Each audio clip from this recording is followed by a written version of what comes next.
ಆಕಾಶವಾಣಿ ಪ್ರದೇಶ ಸಮಾಚಾರ ಓದುತ್ತಿರುವವರು ಆರತಿ ದೇವಶಿಖಾಮಣಿ. ಮುಖ್ಯಾಂಶಗಳು. ಪಕ್ಷದ ಮುಖಂಡರೊಂದಿಗೆ ಚರ್ಚಿಸಿ ಸಚಿವ ಸಂಪುಟ ವಿಸ್ತರಣೆಗೆ ಕ್ರಮ, ಮುಖ್ಯಮಂತ್ರಿ ಡಿಕೆ ಶಿವಕುಮಾರ್. ಹೈಟೆಕ್ ಲ್ಯಾಬ್ ಸ್ಥಾಪನೆ, ಕಳಪೆ ಆಹಾರ ಮಾರಾಟಗಾರರ ವಿರುದ್ಧ ಕಠಿಣ ಕ್ರಮ, ಸಚಿವ ಯುಟಿ ಖಾದರ್. ಮಾದಕ ವಸ್ತುಗಳ ಮಾರಾಟ ನಿಯಂತ್ರಿಸಲು ಸರ್ಕಾರದೊಂದಿಗೆ ಸಾರ್ವಜನಿಕರು ಸಹಕರಿಸುವಂತೆ ಸಚಿವ ಸತೀಶ್ ಜಾರಕಿಹೊಳಿ ಕರೆ. ಭಾರತೀಯ ನೌಕಾಪಡೆಗೆ ಇಂದು ಐಎನ್ಎಸ್ ಮಾಲ್ವಂಡ್ ಸೇರ್ಪಡೆ. ಈಗ ವಾರ್ತೆಗಳ ವಿವರ. ಪಕ್ಷದ ಮುಖಂಡರೊಂದಿಗೆ ಚರ್ಚಿಸಿ ಸಚಿವ ಸಂಪುಟ ವಿಸ್ತರಣೆಗೆ ಕ್ರಮ ಕೈಗೊಳ್ಳಲಾಗುವುದು ಎಂದು ಮುಖ್ಯಮಂತ್ರಿ ಡಿಕೆ ಶಿವಕುಮಾರ್ ಹೇಳಿದ್ದಾರೆ. ಹೊಸದಿಲ್ಲಿಯ ಕರ್ನಾಟಕ ಭವನದಲ್ಲಿ ಸುದ್ದಿಗಾರರೊಂದಿಗೆ ಮಾತನಾಡಿದ ಅವರು, ಸಚಿವ ಸಂಪುಟ ವಿಸ್ತರಿಸಿ ಇಂದು ನೂತನ ಸಚಿವರ ಪ್ರಮಾಣ ವಚನ ಕಾರ್ಯಕ್ರಮ ನಡೆಸಲು ರಾಜ್ಯಪಾಲರ ಅನುಮತಿ ಪಡೆಯಲಾಗಿತ್ತು.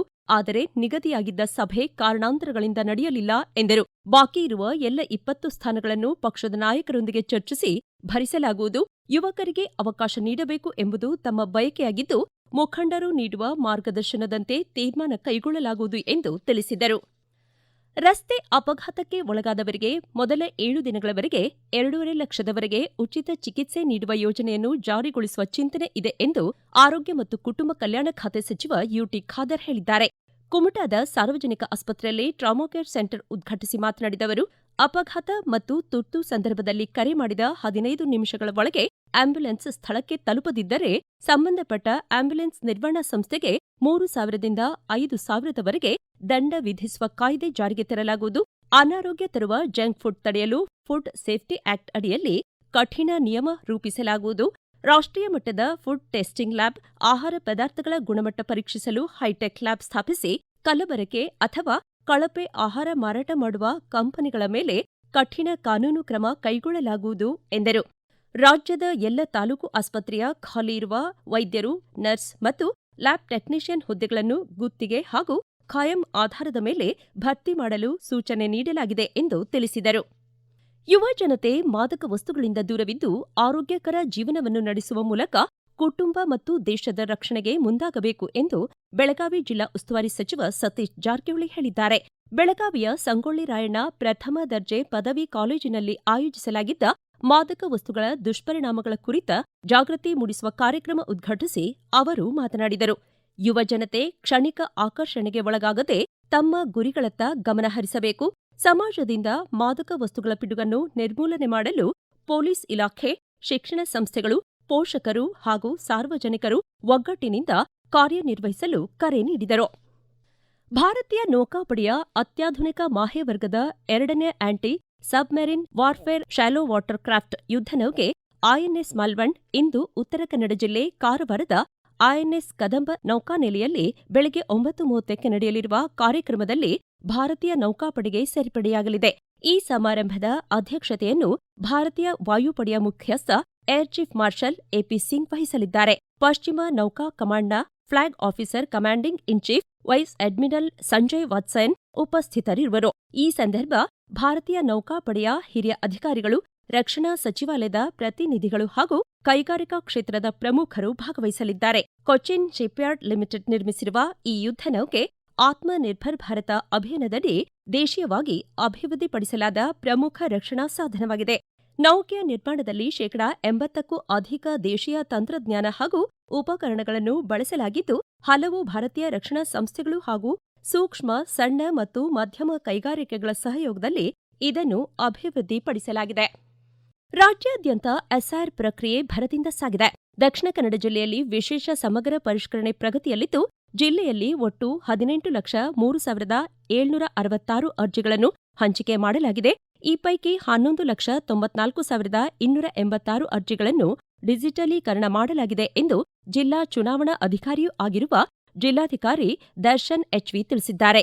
ಭಾರತ ಚುನಾವಣಾ ಆಯೋಗದ ನಿರ್ದೇಶನದಂತೆ ವಿಶೇಷ ಸಮಗ್ರ ಪರಿಷ್ಕರಣೆ ಕಾರ್ಯಕ್ರಮ ಆಯೋಜಿಸಲಾಗಿದ್ದು, ಬೂತ್ ಮಟ್ಟದ ಅಧಿಕಾರಿಗೆ ಅಗತ್ಯ ಮಾಹಿತಿ ನೀಡಲು ಸಹಕರಿಸುವಂತೆ ಕೊಪ್ಪಳ ತಾಲೂಕು ಪಂಚಾಯತ್ ಕಾರ್ಯನಿರ್ವಾಹಕ ಅಧಿಕಾರಿ ದುಂಡಪ್ಪ ತುರಾದಿ ಕರೆ ನೀಡಿದ್ದಾರೆ. ಕೊಪ್ಪಳದಲ್ಲಿ ಆಯೋಜಿಸಿದ್ದ ಮತದಾರರ ಪಟ್ಟಿಗಳ ವಿಶೇಷ ಸಮಗ್ರ ಪರಿಷ್ಕರಣೆ ಕುರಿತ ಕಾರ್ಯಕ್ರಮದಲ್ಲಿ ಪಾಲ್ಗೊಂಡು ಮಾತನಾಡಿದ ಅವರು, ಅರ್ಹ ಮತದಾರರನ್ನು ಮತದಾರರ ಪಟ್ಟಿಯಲ್ಲಿ ಸೇರ್ಪಡೆಗೊಳಿಸುವುದು ಹಾಗೂ ಮರಣ ಹೊಂದಿರುವವರು ಸ್ಥಳಾಂತರಗೊಂಡಿರುವವರು, ನಕಲು ಹೆಸರುಗಳು ಮತ್ತು ಇತರ ಅನರ್ಹ ಮತದಾರರನ್ನು ಪರಿಶೀಲಿಸಿ ಸೂಕ್ತ ಕ್ರಮ ಕೈಗೊಳ್ಳುವುದು ಇದರ ಉದ್ದೇಶವಾಗಿದೆ ಎಂದರು.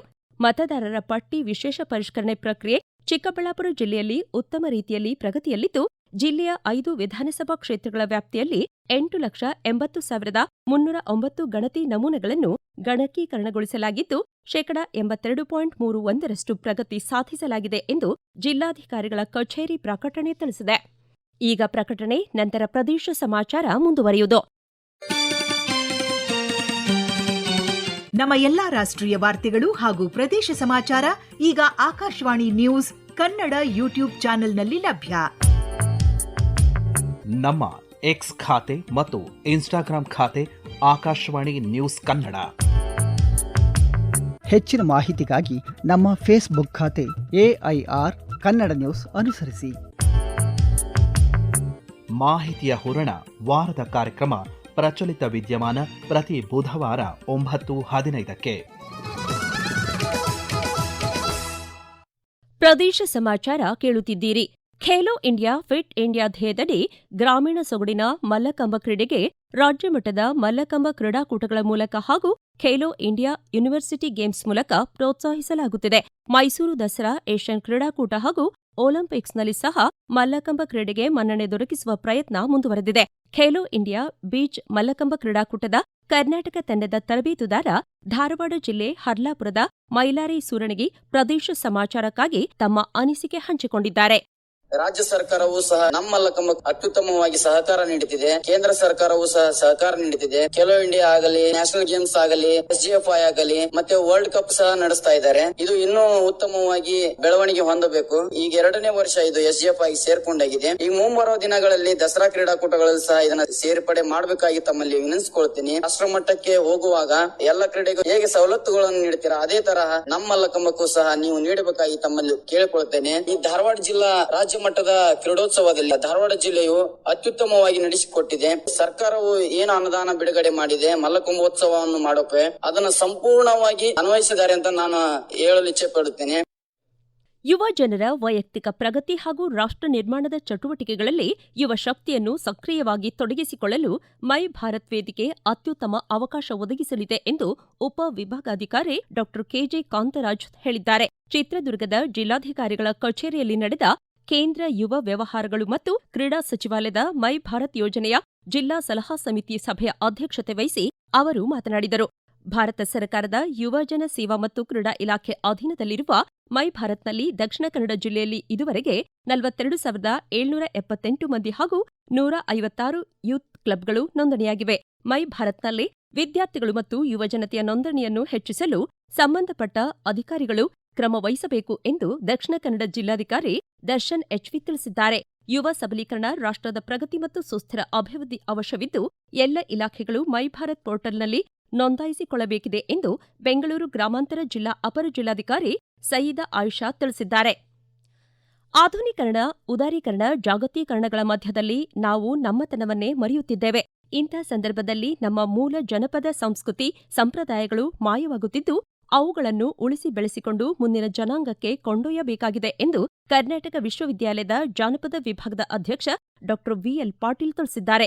ಹುಬ್ಬಳ್ಳಿಯಲ್ಲಿ ಆಯೋಜಿಸಿದ್ದ ಮೂಲ ಜನಪದ ಹಾಡುಗಾರಿಕೆ ತರಬೇತಿ ಶಿಬಿರ ಉದ್ಘಾಟಿಸಿ ಮಾತನಾಡಿದ ಅವರು, ಜನಪದ ಸಾಹಿತ್ಯ ನಮ್ಮ ಹಿರಿಯರು ನೀಡಿದ ಬಳುವಳಿಯಾಗಿದ್ದು, ಈ ಮೂಲಕ ಸಮಾಜದ ಲೋಪದೋಷಗಳನ್ನು ತಿದ್ದುವುದರ ಜೊತೆಗೆ ಆರೋಗ್ಯಕರ ಸಮಾಜ ನಿರ್ಮಿಸಲು ಸಹಕಾರಿಯಾಗಿದೆ ಎಂದರು.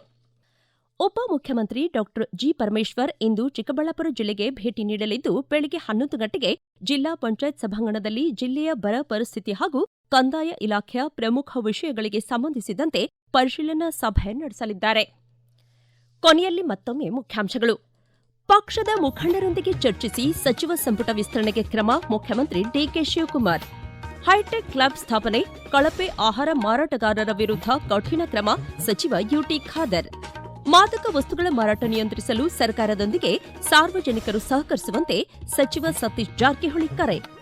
ಭಾರತೀಯ ನೌಕಾಪಡೆಗೆ ಇಂದು INS ಮಾಲ್ವಂಡ್ ಸೇರ್ಪಡೆ.